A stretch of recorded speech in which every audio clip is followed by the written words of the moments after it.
En 1917, Berenguer Saunier, antiguo abad de Rennes-le-Château, desaparecía llevándose su secreto a la tumba. El origen de su fortuna sigue siendo un enigma. ¿Podría haber hallado al que llamaban el abad millonario un tesoro tal y como se especula? ¿Se había convertido en el guardián de un importante secreto? ¿O simplemente se dedicaba a un negocio un tanto curioso? Muchas han sido las hipótesis respecto al misterio Saunier. La verdad, en cambio, es difícil de averiguar. La vida secreta del abad Saunier.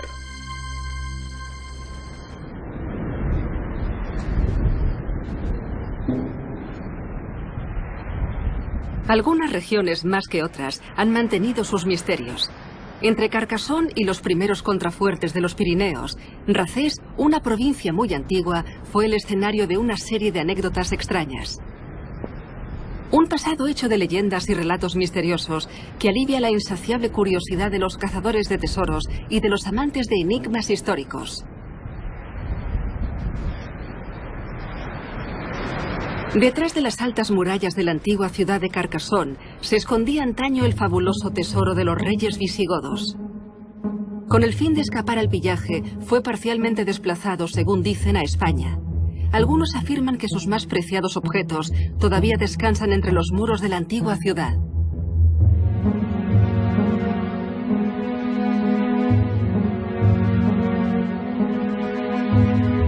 Más hacia el sur, en dirección a los Pirineos, unas extrañas fortalezas guardan el recuerdo de una guerra emprendida contra los cátaros. Aquí los misteriosos relatos nos ponen sobre la pista de tesoros perdidos, del Santo Grial y del Arca de la Alianza.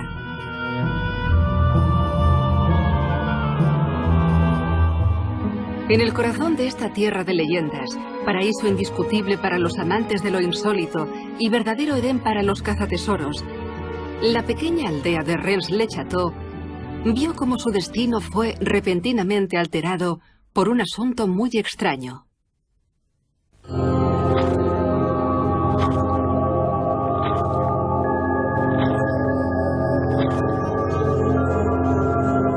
En pocos años, aficionados a la arqueología, videntes, historiadores y escritores, llegaron de todas partes para observar los sucesos ocurridos en esta pequeña aldea, cuya fama para nada era previsible.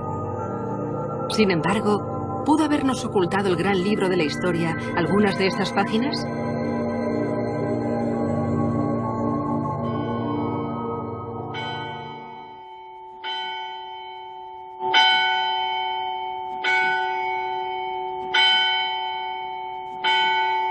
En una de estas calles tan tranquilas, hace más de un siglo que domina la sombra del misterio y de los rumores. La batalla que libran investigadores, falsos historiadores, apasionados y simples curiosos todavía no se ha apaciguado. ¿Por qué se ha transformado un cura de principios de siglo en un héroe, un mártir, y por fin en un personaje legendario que el tiempo no consigue olvidar?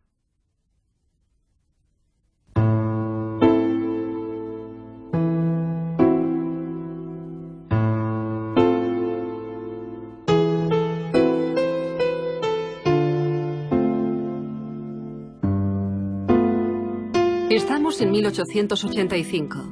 Berenguer Saunier, de 33 años, llega a su nueva parroquia de Rennes-le-Château, en la provincia de Lot. El pueblo, de unos 300 habitantes en aquella época, se encarama en la cima de una colina y domina el valle situado más abajo. La construcción de la iglesia, dedicada a Santa Magdalena, parece ser del siglo VIII. Parecida a muchas iglesias romanas, da sin embargo origen al misterioso secreto del padre Saunier. Al tomar el susodicho sus funciones, se encuentra con un edificio en mal estado, agrietado y con un tejado a punto de derrumbarse sobre las cabezas de sus fieles. El municipio, demasiado pobre, no puede asumir los gastos de reparación. Llevado por su fe y su ardor, nuestro joven abad invierte sus escasos ahorros en la financiación de las obras más urgentes.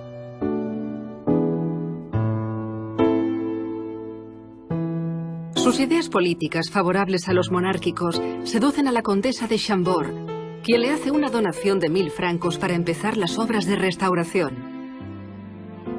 Lo primero en llamar su atención es el altar mayor, que decide desplazar. Aquí es cuando hace su primer descubrimiento. Uno de los pilares, decorado con motivos carolingios, lleva en su parte superior una pequeña cavidad en la que, según dicen, Saunier habría descubierto unos pergaminos. Todavía nadie ha hallado rastro de tales documentos. Es muy probable que simplemente se tratase de unos papeles sellados por la Iglesia, ya que esta práctica era común en los edificios religiosos de aquella época. Sin embargo, al joven cura le esperan muchas más sorpresas, y su iglesia parece querer desvelarle poco a poco algunos secretos dormidos durante largos años. Anton Captier, cuyo tatarabuelo no era ni más ni menos que Saunier el sacristán, nos cuenta cuál fue su extraño descubrimiento.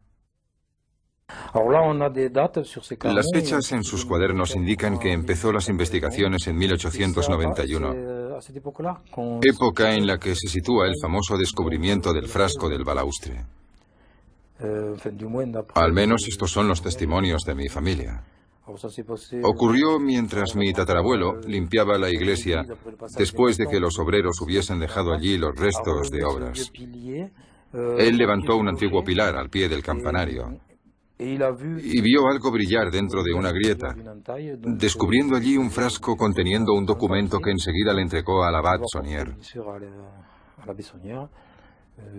y del cual no oiría hablar más. De modo que el viejo balaustre de madera contenía un mensaje, o un mapa quizás. En todo caso, a partir de este descubrimiento, nuestro cura orienta sus investigaciones hacia una losa situada delante del altar. La levanta y se da cuenta de que la faz escondida ha sido esculpida de forma extraña, y que representa, según algunos investigadores, un jinete sujetando a un niño cuyo destino hubiera podido ser cruel. Pero el interés del descubrimiento está bajo la losa. Allí es donde dicen haber hallado una hulla, es decir, una olla llena de objetos brillantes. Había objetos de culto y monedas de oro. Se descubrió un depósito de monedas. Me parece que fue cuando desplazaron el altar. Los albañiles hallaron un recipiente que contenía objetos identificados como monedas.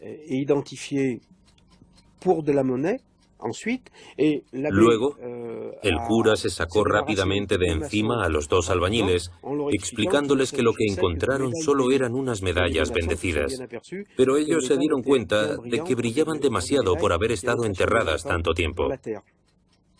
Es un pequeño depósito, una pequeña fortuna, como la llamo, que no constituye el tesoro que nos interesa, el famoso tesoro de Rennes-le-Château. En sí es un tesoro monetario, por consiguiente este descubrimiento es importante. Posiblemente le proporcionó al abad un subsidio inmediato, pero no era el tesoro tal y como lo conocemos en esta historia. A partir de entonces, Saunier detuvo las obras durante unos 20 días y contrató a otro equipo de albañiles, como si no quisiera que se supiese lo que habían descubierto, y de allí emprendió las excavaciones. No lo hacía a escondidas, los parroquianos veían el avance de las obras, incluso habían tablas para impedir que cayeran en los agujeros. Allí empezó a levantar el empedrado sin razones aparentes, porque para la restauración no hacía falta excavar en estos puntos tan precisos.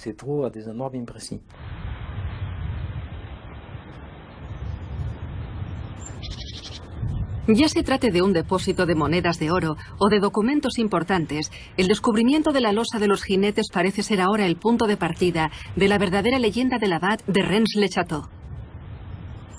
En pocos años, Berenguer Saunier financia él solo la mayor parte de las obras de embellecimiento de su iglesia.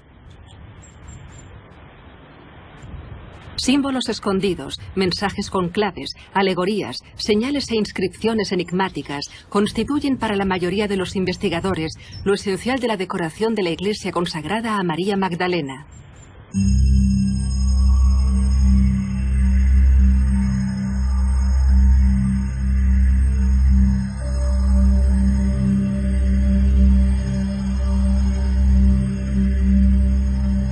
Cierto es que el cura se había inclinado por una ornamentación más bien recargada y de gusto discutible, pero no cabe olvidar que la mayoría de las esculturas fueron escogidas por catálogo.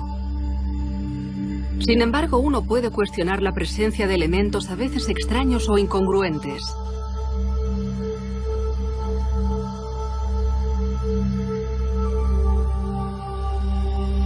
La pieza más curiosa es, sin duda alguna, la pila rodeada por 4 ángeles santiguándose. Derrotado por el significado de tales gestos, un diablo haciendo muecas sujeta dolorosamente el conjunto de esta construcción. Este peculiar personaje es Asmodeo, el guardián del tesoro del templo de Jerusalén. ¿Podría esa ser la primera alusión a la presencia por esta región del legendario tesoro del rey Salomón? Esta hipótesis parece confirmarse por el análisis detallado del alto relieve situado pocos metros más arriba. La obra representa a Jesús rezando ante una asamblea formada por diversos protagonistas. El paisaje rodeando la escena es muy importante, ya que indica, según dicen, lugares específicos de la región de Rennes-le-Château. ¿Pero qué pinta en medio de un cuadro la bolsita cuya presencia no parece ser realmente necesaria? ¿Podría tratarse una vez más de una fortuna? ¿Evoca acaso la existencia de un importante tesoro? ¿O al contrario, el conjunto de la escena simplemente representa la dualidad que opone los bienes materiales, simbolizados por el tesoro, a la dimensión espiritual de las palabras de Cristo?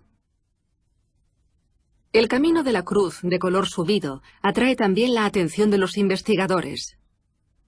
Muchos han visto la gran oportunidad que tuvo Saunier de dejar algunas pistas sobre el secreto del que fue depositario. El bajo relieve del altar, que representa a María Magdalena, también sirve de pretexto a los curiosos que quieren encontrar señales e indicios sobre el hipotético tesoro del abad de Rennes. Unos piensan que la iglesia no es más que un vasto criptograma, cuyo secreto está reservado a unos pocos conocedores. Otros estiman que su decoración normal y clásica, por ser un edificio católico, no deja entrever nada enigmático. ¿Podría el misterio de Rennes-le-Château esconderse en otro sitio?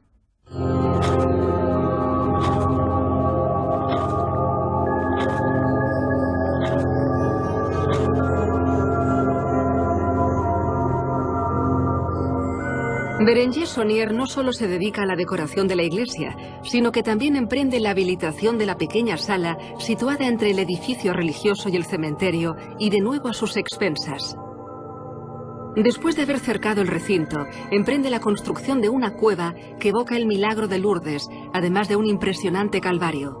Al lado del presbiterio, cuyos gastos de restauración corren a su cargo, pone una estatua de la Virgen encima del antiguo pilar carolingio que antiguamente sostenía el altar.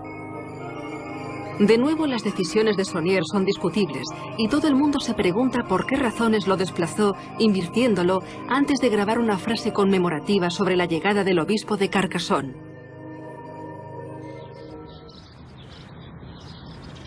Por aquel entonces, las relaciones entre el abad y los habitantes del pueblo eran excelentes. La iglesia se convierte en la honra de la comunidad, y gracias al cura, el pueblecito de Rennes-le-Château por fin recupera cierta notoriedad.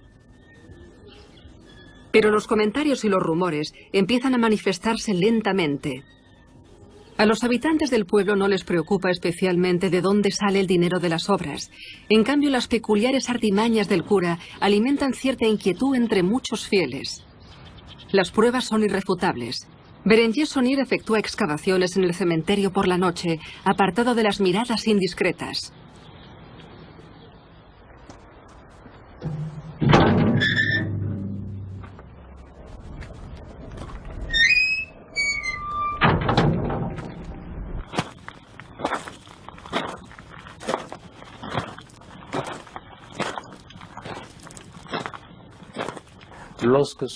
Bajo el pretexto del acondicionamiento del cementerio, el abad Saunier desplaza muchas tumbas, lo cual provoca el enfado de los habitantes del pueblo. Pruebas son las 2 denuncias que el ayuntamiento presentó en 1895 para impedirle seguir con las excavaciones del cementerio. Las 2 denuncias entregadas a la prefectura en 1895 ponen fin a las artimañas del cura. Pero aún así uno puede preguntarse, ¿por qué Bérenger Saunier revolvía la tierra? ¿Por qué excavaba? ¿Por qué removía las tumbas por la noche? La sombra del misterio planea sobre Rennes-le-Château y su extraño abad.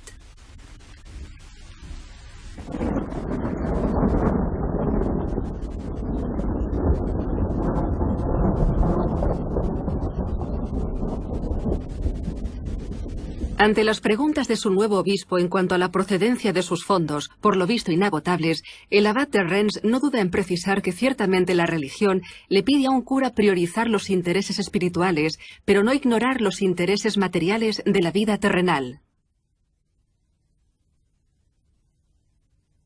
Y añade, los míos están en Rennes, y solo aquí. Su posición es comprensible sabiendo que adquiere a finales del siglo pasado unos terrenos cerca del presbiterio. A partir de 1901 encarga allí la construcción de una villa, lujosa para la época, que habilita y amuebla suntuosamente. Oficialmente sus intenciones son loables. Saunier explica que quiere abrir un geriátrico para curas enfermos. Es una idea generosa y todo lo que recauda tiene un propósito religioso. Pero se desvía un poco de su intención inicial y se lo reprochará más tarde el obispo, Monseñor Vissejour, cuando pregunta en el juzgado dónde están esos curas enfermos.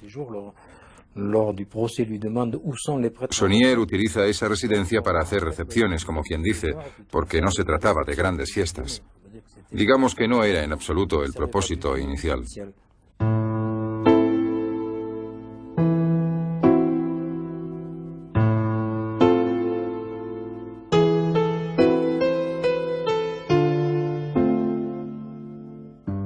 Junto a su nueva morada que llama Villa Betania, Berenguer Saunier acondiciona un parque suntuoso, unos jardines y una construcción curiosa. Una torre neogótica situada al borde de su propiedad, desde entonces el símbolo de la megalomanía del abad, y que domina el campo de los alrededores.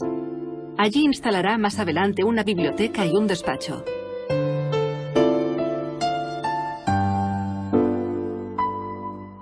El universo cotidiano del cura se transforma poco a poco en el de un hombre en busca del refinamiento y de la relación social. Los visitantes desfilan por la casa del abad Saunier y aprecian la calidad de sus recepciones. Era todo un anfitrión y dicen que Marie cocinaba de maravilla, con lo cual la gente acudía con frecuencia a su casa para disfrutar de su cocina. Mucha gente visitaba la Villa Betania, gente muy adinerada. Saunier no se privaba de hacer pedidos a los mejores proveedores de vinos finos y de licores, toneles de ron y vajillas de lujo. También cuidaba su imagen y la de Marie, su sirvienta, como nos lo indican las facturas enviadas por numerosas casas de confección de Carcassonne, Toulouse y París.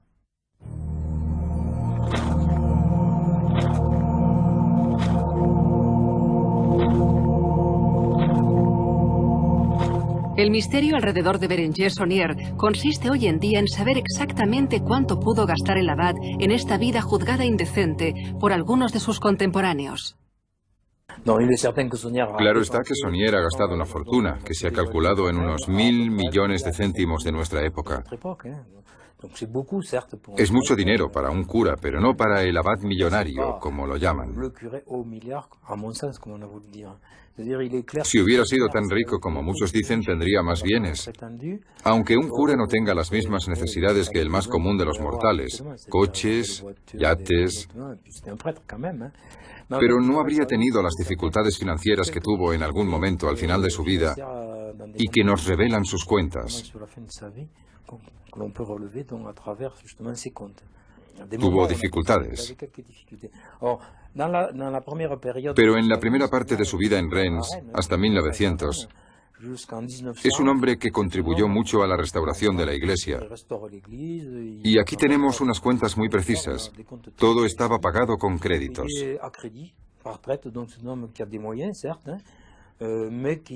Era un hombre adinerado, pero que escalonaba los pagos por 10 años. En cambio, en cuanto a sus bienes inmuebles, la torre, la villa, su dominio, Saunier pagó casi su totalidad en unos 5 años, lo cual significa que repentinamente tuvo mucho dinero. Y al final de las obras se constata que tenía dificultades financieras. ¿De dónde sacaba tanto dinero? ¿Cómo un simple cura pudo financiar un ritmo de vida sin relación alguna con la existencia humilde y modesta a la que estaba destinado? Las hipótesis sobre la fortuna del cura son numerosas, y el rumor según el cual Berenguer Saunier había descubierto un tesoro no viene de nuevo. La gente se dio cuenta de que había encontrado un tesoro porque eran testigos de una serie de hechos concretos. Dicen que Marie lo habría insinuado. Es cierto que lo hizo cuando Saunier falleció. Cuando la gente la interrogó, incluido mi padre, que tenía 18 años por entonces, dijo que Saunier había encontrado un inmenso tesoro. Y aquí es donde empieza la leyenda. Dijo que también había dejado parte del tesoro. Suficiente para la supervivencia del pueblo entero durante más de 100 años. Y añadió que todos lo estaban pisando sin saberlo. Eso lo dijo de joven a varias personas, así que no desvariaba. Y se lo dijo a su familia cuando todavía no se hablaba del fabuloso caso Saunier. En los años 60, el nuevo propietario del dominio, el señor Corbu, abre un restaurante en Rennes-le-Château, donde medio siglo antes el abad recibía a sus invitados. Entre los primeros visitantes estaban las esposas de los banqueros del abad Saunier. Algunas le enseñaron a mi padre unas joyas que hicieron fabricar con las piezas que Saunier les había vendido a sus maridos.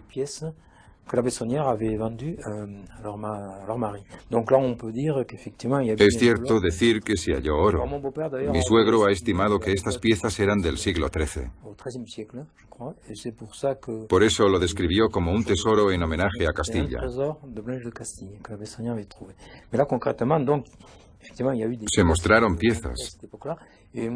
Yo conocí a alguien que tuvo bastantes. Procedían de casa del abad Saunier.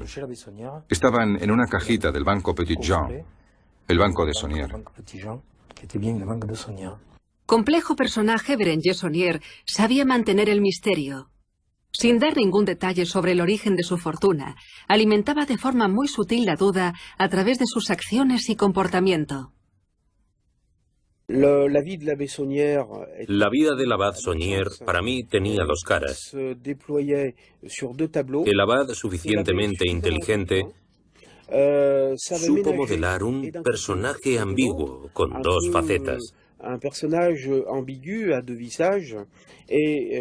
Saunier, el cura, llevaba una vida de confort. Y por otra parte, era el investigador de lo simbólico, esotérico, hermético o simplemente arqueológico y genealógico.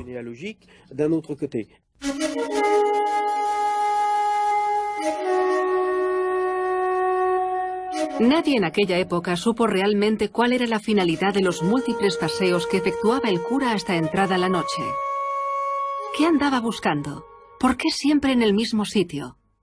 ¿Traía piedras, como lo pretendía, destinadas a la edificación de la cueva artificial de la plaza de la iglesia?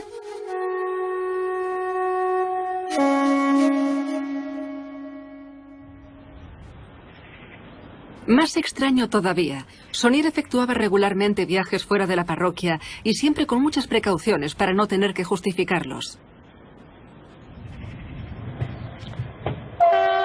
Cogía el tren de Cuizá en dirección a Perpiñán y desde allí seguramente fuera a Narbona, donde había líneas de largas distancias. Unos documentos hallados en los registros confirman que se hospedó varias veces en Lyon y al menos una vez en París. Pero entonces, ¿por qué puso en marcha un sistema de plantillas de cartas que su sirvienta Marie tenía que enviar en caso de necesidad a los que intentaban dar con él durante su ausencia? Apresurado por una visita que debo hacer a uno de mis cofrades, tan solo acuso recepción de su carta de momento y le agradezco el gesto. Estimando que su obispo podía intentar contactar con él en cualquier momento, Berenguer Saunier de la misma manera preparaba una respuesta anticipada. Monseñor, he leído con el más humilde respeto la carta que hizo el honor de escribirme y créame, comparto el interés de la cuestión que ha subrayado. Permítame, teniendo entre manos una urgente ocupación, posponer por unos días mi respuesta. El cura de Rennes-le-Château fabricaba sus coartadas. ¿Qué crimen pudo haber cometido?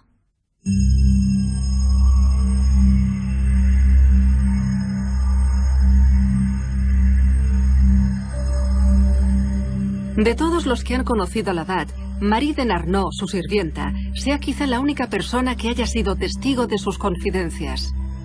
Ella es quien, tiempo después de la muerte de Saunier, daba a entender en sus conversaciones la existencia de una inagotable fuente de ingresos. Suscrito a numerosas revistas financieras, Berenguer Saunier poseía también 13 cuentas abiertas en bancos franceses y extranjeros. Sus ingresos fueron en algunas épocas muy importantes, y se puede pensar que sus numerosos viajes le permitieron negociar con los bancos las monedas de gran valor de un eventual tesoro. Los registros del abad y ciertos testimonios permiten hoy en día explicar en parte el origen de sus ingresos. Berenguer Saunier había tejido minuciosamente una importante red relacional por toda Europa y recibía de sus corresponsales de forma regular numerosos giros postales. ¿Cuál era el significado de este tráfico, cuyos beneficios archivaba rigurosamente en sus pequeños cuadernos? En el correo de Saunier se pueden observar numerosos pedidos de intenciones de misa. Las intenciones de misa son aquellas que uno hace cuando quiere celebrar una misa personal para algún difunto, o como en la Primera Guerra Mundial para proteger a gente que estaba en el frente. Se celebraban misas, lo cual es legal, la Iglesia lo permite, en la medida en que solo se celebren 1 o 2 al día, 3 como máximo. Pero Saunier celebraba muchas más, hasta el punto en que sus cuadernos revelan que acumulaba un retraso tal que las reunía en una sola misa.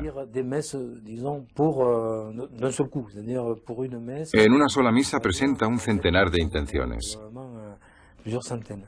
¿Cómo se puede saber?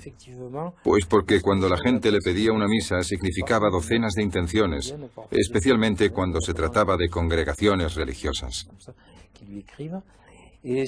Saunier organiza entonces todo un sistema de recaudación de intenciones en Reims. La progresión es perceptible, primero a nivel regional, ya que contactó a varios curas, y luego a nivel nacional e internacional. Saunier recibía numerosos giros de pequeñas cantidades, aunque creo que no suficientes para justificar una fortuna tan grande y sobre todo en un lapso de tiempo tan corto. De haber tráfico, falta de honradez, el escándalo hubiera sido desvelado rápidamente por las autoridades religiosas que habrían intervenido para poner a Saunier sobre el recto camino. Aunque los beneficios de este tráfico poco ortodoxo no bastan para justificar el ritmo de vida del abad Saunier, este atrae sobre su persona las anatemas del nuevo obispo de Carcassonne. Este pide constantemente explicaciones al abad de Reims, y hasta su muerte en 1917, Saunier fue el objeto de persecuciones y de sanciones por los tribunales eclesiásticos. En 1908, Monseñor de Bissechaux se interesa por Saunier. Primero le traslada en 1908 a Custosé, una importante parroquia cerca de Narbona. Pero Saunier se niega a marcharse. Empieza entonces un juicio que durará 3 años y que se concluirá por un suspenso ad divinis, es decir, la prohibición para el abad Saunier de ejercer sus antiguos poderes sacerdotales. Es importante señalar que no fue excomulgado, como se ha dicho. Lo privaron del derecho de celebrar los oficios en público, pero solo fue temporal.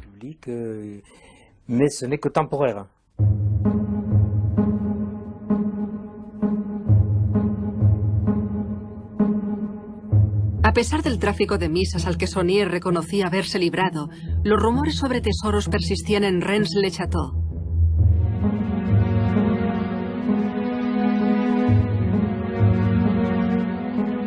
Cierto es que la región cuenta muchas leyendas o relatos que evocan la presencia de fabulosos tesoros, como un importante depósito monetario que un pastor había descubierto en el siglo XVII. Otra historia cuenta que el diablo en persona conservaba envidiosamente un fabuloso tesoro en las ruinas del viejo castillo de Blanchefort. Es un hecho hoy bien conocido que fueron explotadas secretamente unas minas de oro por los templarios a escasos kilómetros de Reims-le-Château.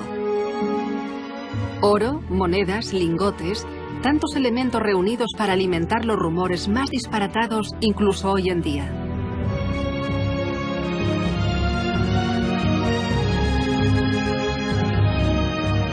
En las hipótesis más generosas, la lista de los tesoros aumenta junto a la imaginación de los investigadores. Blanca de Castilla, Blanca de Francia y Blanca de Borbón, todas tenían una buena razón para esconder sus pequeños ahorros en la región de Rennes. En cambio, la más seria de las hipótesis puede ser la del tesoro de los reyes visigodos, cuya historia parece haberse cruzado con el destino de esta aldea, desde luego sorprendente.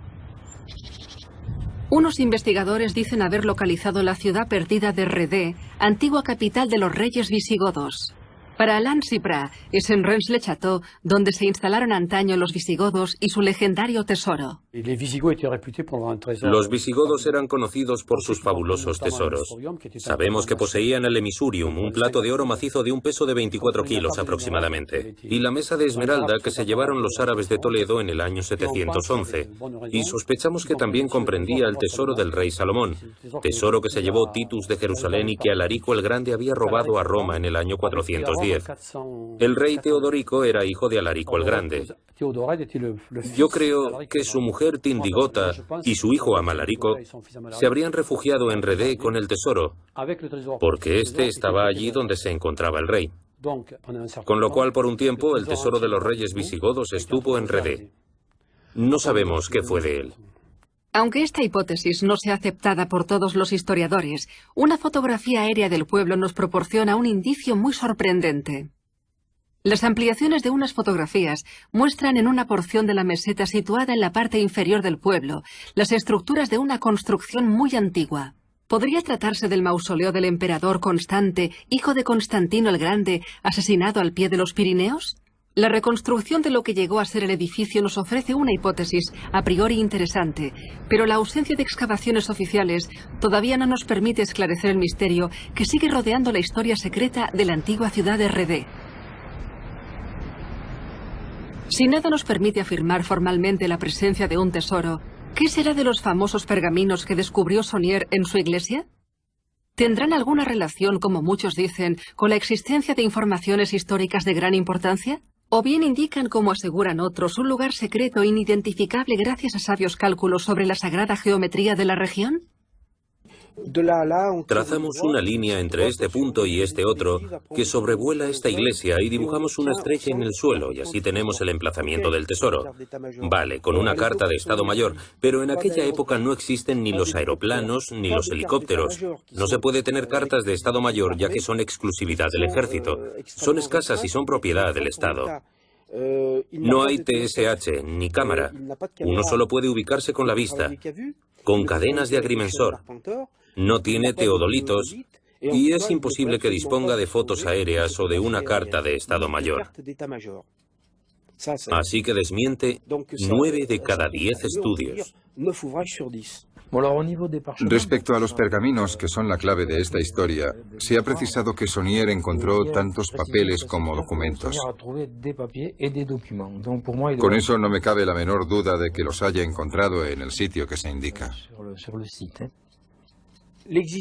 La existencia de los pergaminos es indiscutible, ya que gente fuera de toda sospecha lo ha confirmado. Pero de eso a decir que los pergaminos presentados en las primeras hipótesis del enigma de Rennes son los originales, o reproducciones auténticas, no lo puedo creer. Creo que sí se han hallado pergaminos, pero aquellos que permitieron organizar la primera investigación en Rennes-le-Château eran falsos.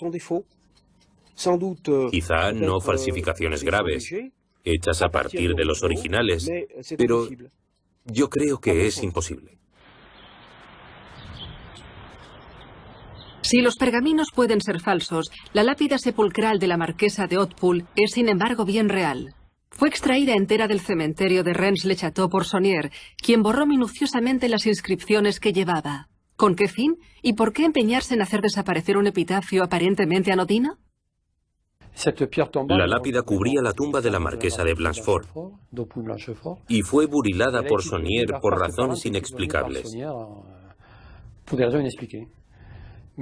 Pero poco antes había sido descubierta por un investigador local.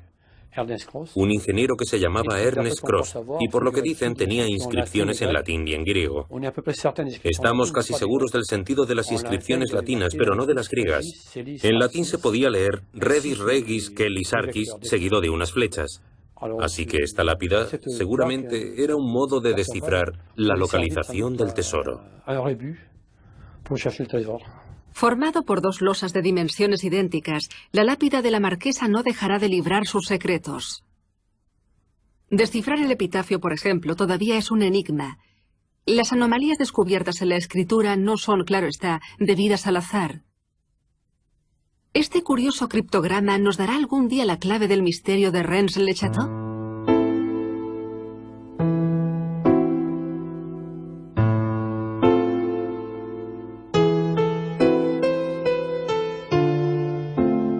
En 1917, cuando Bérenger Saunier muere, la gente se entera con sorpresa de que sus bienes no le pertenecían. El abad de Rennes-le-Château, como todo buen hombre precavido, y para no hacerle ningún regalo al obispo, había puesto la totalidad de sus bienes a nombre de Marie, su fiel sirvienta.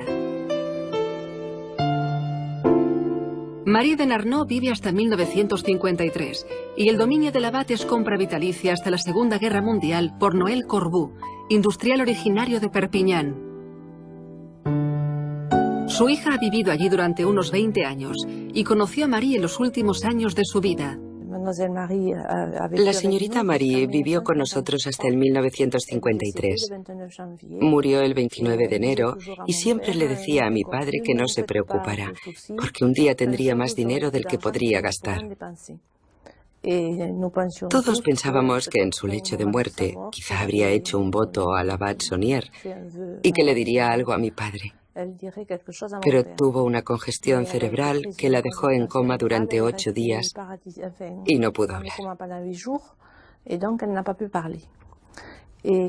Y cuando de pequeños nosotros le hacíamos preguntas sobre su pasado, siempre esquivaba la conversación. Eludía las preguntas. Se quedó sola durante 29 años en el dominio desde la muerte del cura en 1917 hasta 1946, sumida en la miseria ya que no podía pagar los impuestos. Vivía de sus gallinas, hasta cambió un cuarto de estar por un jamón. Vendió una colección de sellos y libros también. Eran muy valiosos porque un amigo nuestro nos dijo que su padre quería comprarlos en aquella época por 500.000 francos. Durante aquella época había vivido con muy poco. Tenemos una carta suya que nos dice que tiene de todo: muebles, ropa, platería, pero dinero no. A mi padre se le ocurrió abrir un restaurante en el dominio del abad Saunier. Por aquel entonces poca gente iba a Rennes y dimos un poco de publicidad sobre el tesoro de Rennes-le-Château.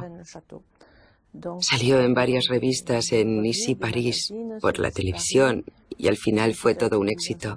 El hotel está lleno, al menos en verano. En los años 60, el asunto Saunier se pone en manos de profesionales del rumor. La prensa local, primero, se ríe de las anécdotas contadas por Noël Corbu. Luego, los periódicos sensacionalistas se apoderan del misterio y hacen de la vida del abad una verdadera novela con intrigas, sobresaltos y, por supuesto, un fabuloso tesoro. La televisión por fin pondrá a Noël Corbu en el papel de Bérenger Saunier para un famoso programa llamado La Rueda Gira. En efecto, la rueda gira para muchas personas, y sobre todo los escritores para los que el asunto de Rennes-le-Château se ha convertido en una fuente inagotable de relatos donde la imaginación y la fantasía de algunos autores supera la historia real. El asunto se limitaba a ser local, por así decirlo, hasta la publicación de un libro de Gérard de Sète, El oro de Rennes, que dio a conocer el asunto a mucha gente. Introduce la primera noción de oro maldito, etc. Y a partir de aquel momento aumentaron las visitas de turistas.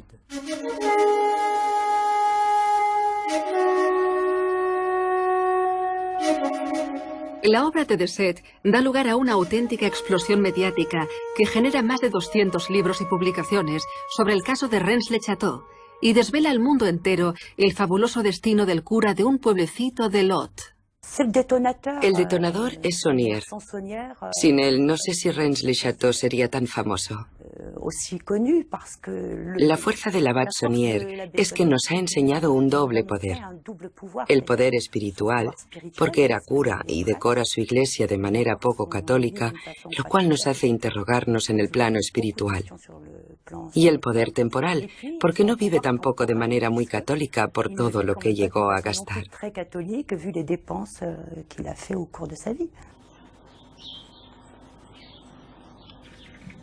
Rennes-le-Château tiene ahora una librería y, por supuesto, una librera que se ha convertido a la fuerza en la especialista de la literatura consagrada al abad, su tesoro, su vida y su obra. Llegué aquí durante una época de búsqueda insaciable por un tesoro material. La gente venía equipada con palas, detectores, y luego se enfocó más en la búsqueda histórica. Sobre el pasado de Rennes-le-Château, los templarios, los cátaros, los visigodos. Paralelamente hubo una búsqueda espiritual con la llegada del enigma sagrado de los tres autores ingleses, y ahora con una literatura sobre unas tesis más personales que se llaman esotérico-místicas, como la tumba de Jesús.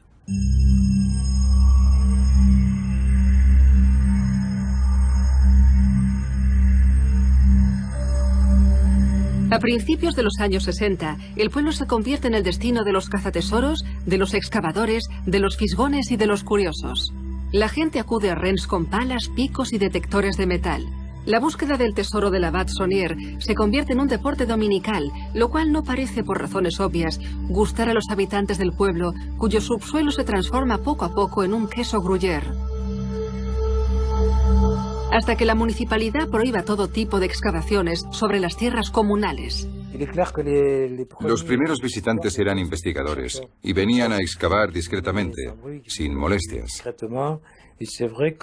Y al principio eran muchos más. Bueno, han hecho algunos destrozos porque hacían agujeros, pero no siempre los rellenaban.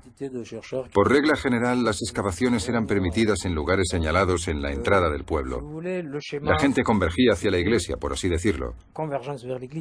La gente compraba el equipo y trataba de llegar hasta debajo de la iglesia porque sabemos que allí es donde Saunier hizo sus descubrimientos. Todos los investigadores venían con sus péndulos. En aquella época venían radiestesistas. La mujer de uno de los radiestesistas había perdido un broche muy valioso en el parque. Y pensábamos que su marido lo encontraría muy fácilmente con el péndulo. Pero no fue así.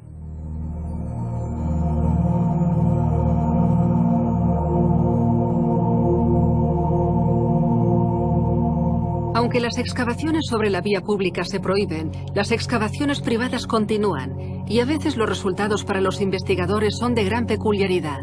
En 1956, un equipo de aficionados a la arqueología emprende unas investigaciones sobre el dominio del abad con las indicaciones de un vidente.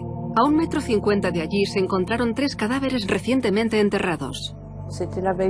Era la víspera de Semana Santa. Esperábamos a mucha gente en el restaurante y las autoridades judiciales cerraron el jardín del abad Saunier. La gente no pudo entrar, con lo cual el negocio no fue bien. Pero después tuvo mucha repercusión porque no se sabía quiénes podían ser esas personas. Eran unos cadáveres recientes, todavía tenían pelo sobre los huesos y pensábamos que podían ser guerrilleros muertos durante la Segunda Guerra Mundial.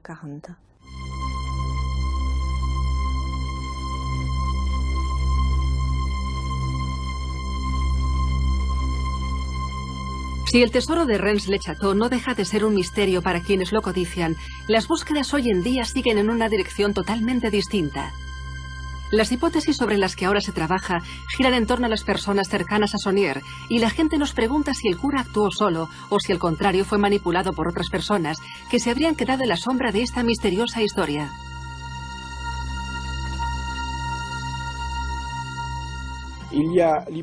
Existe la hipótesis del famoso priorato de Sion, pero yo considero en este caso el priorato de Sion como un lobo blanco del que todo el mundo ha oído hablar, pero que nadie ha visto nunca.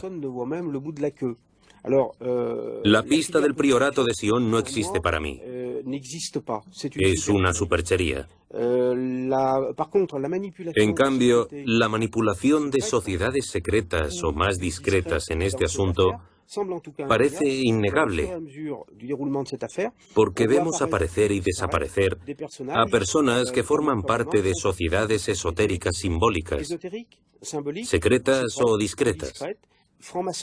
Los masones podría ser, ya que vemos girar en torno al abad Saunier personajes relacionados con la masonería.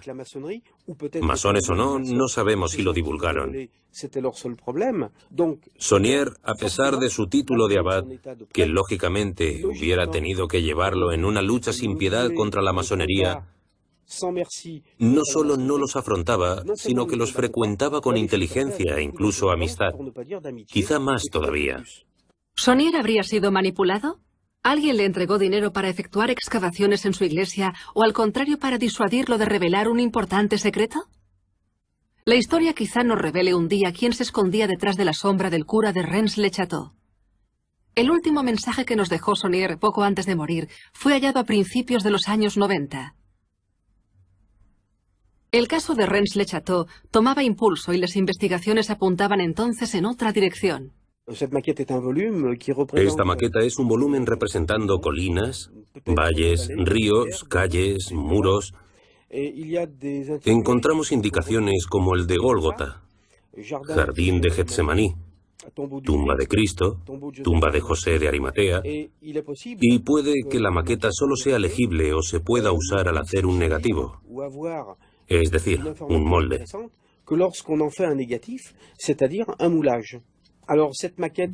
Esta maqueta probablemente nos ayude a identificar el terreno donde iba Saunier primero.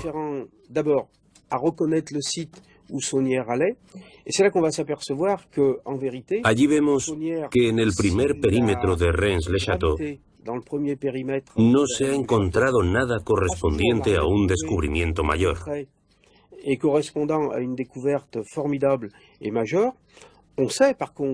Sabemos por sus cuadernos que Saunier se desplazaba y que iba muy lejos de Rennes-le-Château. Pensamos haber encontrado uno de los sitios que quería designar Saunier.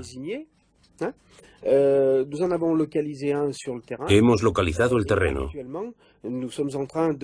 y estamos haciendo investigaciones con infrarrojos que nos permiten descubrir si estamos o no encima de cavidades, si han sido visitadas, si son naturales o artificiales, o si han servido de pasaje o de escondite para un depósito que Saunier habría usado.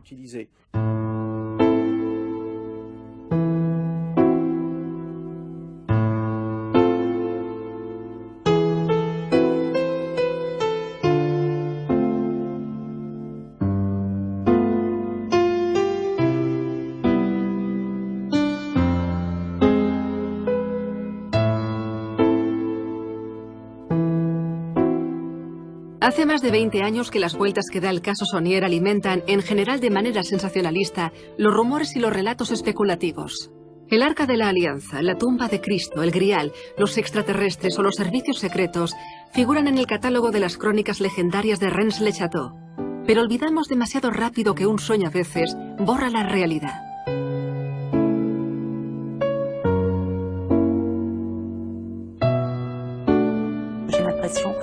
Yo creo que este es un sitio donde la gente se busca a sí misma, planteándose a través de la historia de las religiones, la historia sin más, la historia de la vida.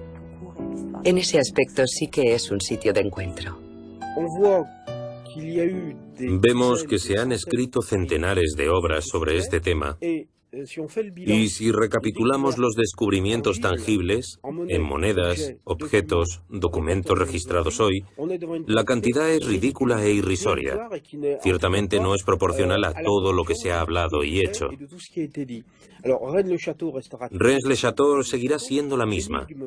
El enigma se olvidará y quizá volverá, Pero, tal y como están las cosas ahora con la rigurosa prohibición de las excavaciones, la municipalidad estará harta de ver desfilar a investigadores, pero la historia, la arqueología y sobre todo la anécdota del abad de Rennes-le-Château siempre merecerá investigaciones y detalles.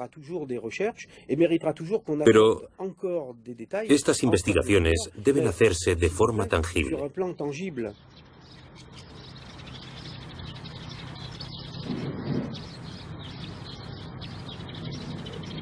La original personalidad a veces misteriosa del abad Berenguer Saunier lo ha convertido en un personaje fuera de lo común, pero el cura de Rennes-le-Château también era un hombre generoso, sincero y, como él mismo subrayaba, amaba a su iglesia y a su parroquia. Su historia podría pararse aquí, pero la fascinación que provoca este personaje ha creado una auténtica leyenda. En Rennes-le-Château el rumor persiste, y por muchos años, según dicen.